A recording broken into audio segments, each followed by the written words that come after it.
History books love to tell us about great battles, heroism, and epic conquests. But do you know what the real secret to the power of ancient empires was? It was money. Because you can have the world's most powerful army, but if you can't pay them, that army very quickly becomes someone else's army, or even worse, your biggest problem. Armies march on their stomachs, but empires are built on gold and silver. So today, let's follow the money and uncover how the greatest empires in history financed their legendary legions. Our journey begins in New Kingdom Egypt. Around 1550 BCE, this is where we see some of the earliest large-scale use of professional soldiers for hire. As the pharaohs expanded their empire, they realized they couldn't just rely on their own people to fight every battle. They needed specialists, and they were willing to pay.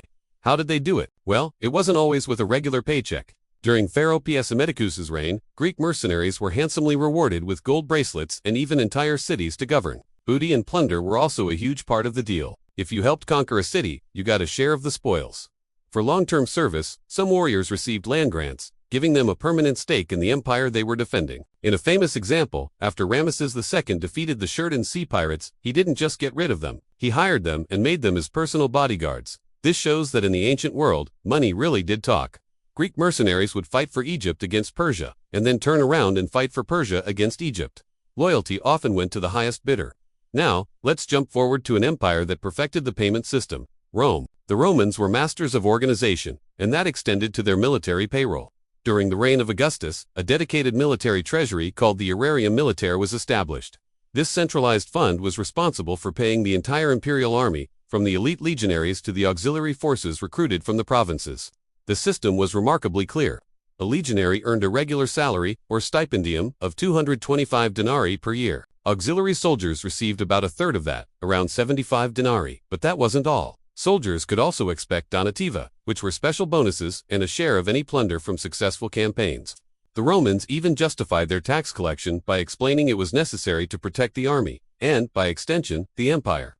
Sometimes, if a campaign was especially profitable, taxpayers might even get a refund. What's incredible is that from the time of Augustus to the Severan dynasty, the cost of the army as a percentage of the empire's GDP remained relatively stable, much like a modern country's military budget. Of course, when the empire faced economic trouble and the currency was devalued, the government got creative. They started demanding more taxes in kind, meaning goods instead of cash, and paid their soldiers directly with wheat, equipment, and supplies. Next, we travel to the Persian Empire, a civilization famous for its staggering wealth. The Greek historian Herodotus tells us that the Achaemenid Empire collected an unbelievable 14,560 talents in annual taxes. To put that in perspective, 1 talent was a massive unit of weight, usually of silver. The Persians were experts at organizing the collection of silver from across their vast territory. They established huge central treasuries in cities like Persepolis and Susa, which were essentially mountains of accumulated wealth. This treasure funded their military ambitions. When it came to their navy, they delegated. Allies and vassal states were required to contribute ships. Cyprus provided 150 ships, Cilicia gave 100, and so on. This system of tribute and centralized wealth made Persia a superpower. But this immense treasure also made them a target. When Alexander the Great conquered Persia in 331 BCE, he captured these treasuries. This led to one of the largest releases of precious metals into the economy in all of classical antiquity. This sudden flood of wealth didn't just make Alexander rich, it fundamentally changed the economic landscape of the ancient world overnight. From Persia, we move to an empire that lasted for over 1,000 years, Byzantium. The Byzantine army was the direct descendant of the Eastern Roman army and remained one of the most effective fighting forces in the world for much of the Middle Ages. How did they sustain it for so long? One key innovation was the themata system. Provincial soldiers, known as theme soldiers, were granted parcels of agricultural land, which were often hereditary.